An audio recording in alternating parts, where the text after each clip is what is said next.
Aujourd'hui, petite vidéo sur le mur de Berlin qui fut le symbole pendant plusieurs décennies de la division du monde engendrée par la guerre froide. Retour ici sur son histoire mouvementée. Après sa capitulation le 8 mai 1945, l'Allemagne est très vite divisée en 4 zones d'occupation sous administration soviétique, américaine, britannique et française, conformément aux accords conclus à la conférence de Yalta. Berlin, la capitale du Troisième Reich, d'abord totalement occupée par l'armée rouge, doit également être partagée en 4 secteurs répartis entre les alliés. Les soviétiques laissent alors aux occidentaux les districts ouest de la ville qui se retrouvent ainsi totalement enclavés dans leur zone d'occupation. La position et l'importance de Berlin en font un enjeu entre les deux grandes puissances victorieuses du nazisme, qui vont s'opposer de plus en plus pour étendre leur hégémonie mondiale, à savoir d'un côté les États-Unis, proposant un modèle capitaliste et libéral, face à l'URSS communiste. Les soviétiques s'emploient dès lors à gêner les communications terrestres entre les zones d'occupation des Alliés avec le territoire de Berlin-Ouest, sans doute pour les forcer à abandonner définitivement l'ancienne capitale du Reich. Ainsi, du 24 juin 1948 au 12 mai 1949, Staline instaure le blocus de Berlin. Tous les transits terrestres et fluviaux entre Berlin-Ouest et l'Allemagne de l'Ouest sont ainsi coupés. Cet événement constitue la première crise majeure entre l'Union soviétique et les Occidentaux.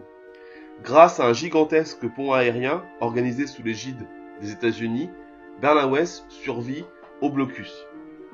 L'année 1949 voit la création de la République fédérale d'Allemagne, dit RFA, dans les zones d'administration française, britannique et américaine, suivie de près par la naissance de la RDA, République démocratique allemande, dans la zone sous occupation soviétique. La création des deux États consolide la division politique de Berlin. On commence alors, des deux côtés, à sécuriser et à fermer la frontière entre les deux États. Des douaniers et des soldats détachés à la surveillance frontalière patrouillent entre la RDA et la RFA. De solides clôtures seront plus tard érigées du côté RDA. Depuis sa création en 1949, la RDA subit un flot d'immigration croissant vers la RFA, particulièrement à Berlin. La frontière urbaine est difficilement contrôlable, contrairement aux zones rurales déjà très surveillées. Entre 2 et 3,5 millions d'Allemands fuient la RDA par Berlin entre 1949 et 1961, montrant à la face du monde leur faible adhésion au régime communiste. Comme l'immigration concerne particulièrement les jeunes actifs, elle pose un problème économique majeur et menace l'existence même de la RDA. Le programme de construction du mur est un secret d'État du gouvernement est-allemand.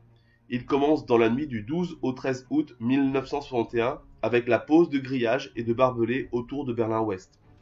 14 500 membres des forces armées bloquent les rues et les voies ferrées menant à Berlin-Ouest.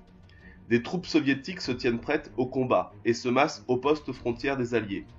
La division entre les deux quartiers de Berlin consiste tout d'abord en un rideau de fer et de fils barbelés. Dans les semaines suivantes, le dispositif est complété par un mur de béton et de briques, puis muni de divers dispositifs de sécurité. Ce mur sépare physiquement la cité et entoure complètement la partie ouest de Berlin qui devient une enclave au milieu des pays de l'Est. Le mur de Berlin est devenu, dès sa construction, le symbole de la guerre froide et de la séparation du monde en deux camps. Le 26 juin 1963, John Kennedy, président des États-Unis, prononce à Berlin un discours historique. Il déclare « Ich bin ein Berliner », je suis un Berlinois, marquant la solidarité du monde libre pour les Berlinois. De plus, la construction du mur donne une image très négative du bloc de l'Est et prouve de manière symbolique son échec économique face au bloc occidental. Le mur sépare donc ainsi physiquement la ville en Berlin-Est et Berlin-Ouest pendant plus de 28 ans et constitue le symbole le plus marquant d'une Europe divisée par le rideau de fer séparant l'Europe de l'Ouest, pro-américaine, et l'Europe de l'Est, sous contrôle soviétique.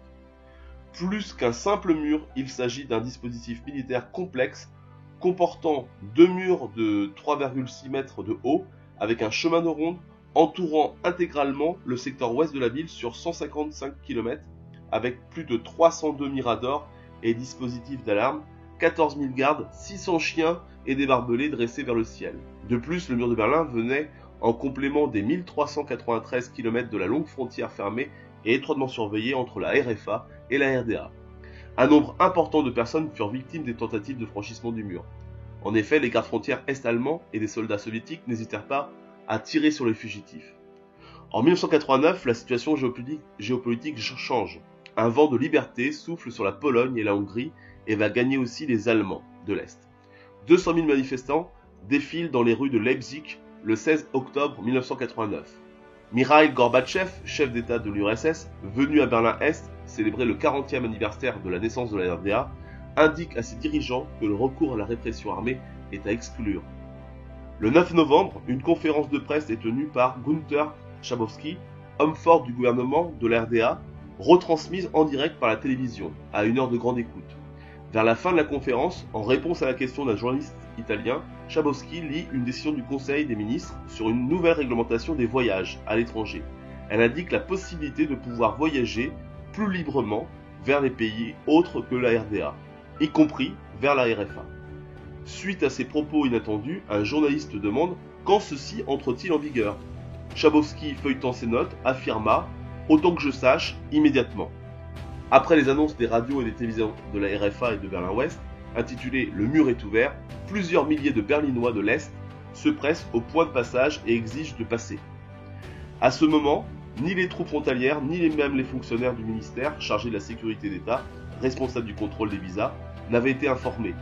Sans ordre concret ni consigne, mais sous la pression de la foule, les points de passage sont ouverts peu après 23 h, tant à Berlin qu'à la frontière avec la RFA. Beaucoup assistent en direct à la télévision à cette nuit du 9 novembre et se mettent en chemin. C'est ainsi que le mur tombe dans la nuit du jeudi 9 au vendredi 10 novembre 1989, après plus de 28 ans d'existence. Cependant, la véritable ruée a lieu le lendemain matin. Ce jour-là, d'immenses colonnes de ressortissants est-allemands et de voitures se dirigent vers la Berlin-Ouest. Les citoyens de la RDA sont accueillis à bras ouverts par la population de Berlin-Ouest. Un concert de klaxons résonne dans Berlin et des inconnus tombent dans les bras les uns des autres. Dans l'euphorie de cette nuit, de nombreux ouest berlinois escaladent le mur et se massent près de la porte de Brandebourg, accessible à tous, alors que l'on ne pouvait l'atteindre auparavant. Une impressionnante marée humaine sonne ainsi le glas de la guerre froide. Le partage de l'Europe en deux blocs était devenu un fait établi. Aussi, l'ouverture du mur et la chute des régimes communistes d'Europe centrale, qui sont suivis, ont stupéfié le monde occidental. La seconde conséquence de l'ouverture du mur est la disparition rapide de l'Empire soviétique. À Prague, comme en Bulgarie, la révolution de velours, le 17 et 18 novembre 1989, met fin au communisme. En Roumanie, Nicolae Ceausescu est éliminé plus violemment lors de la révolution qui a touché le pays. En Union soviétique, les États baltes proclament leur indépendance en mars et au mois de mai 1990, provoquant ainsi les premières brèches qui allaient remettre en cause l'unité et l'existence même du plus vaste État du monde qu'était alors l'URSS, lequel disparut à son tour 18 mois plus tard, le 26 décembre 1991. La destruction du mur signifie ainsi la fin d'une Europe coupée en deux. Presque totalement détruit, le mur laisse cependant, dans l'organisation urbaine de la capitale allemande, des cicatrices qui ne sont toujours pas effacées encore aujourd'hui.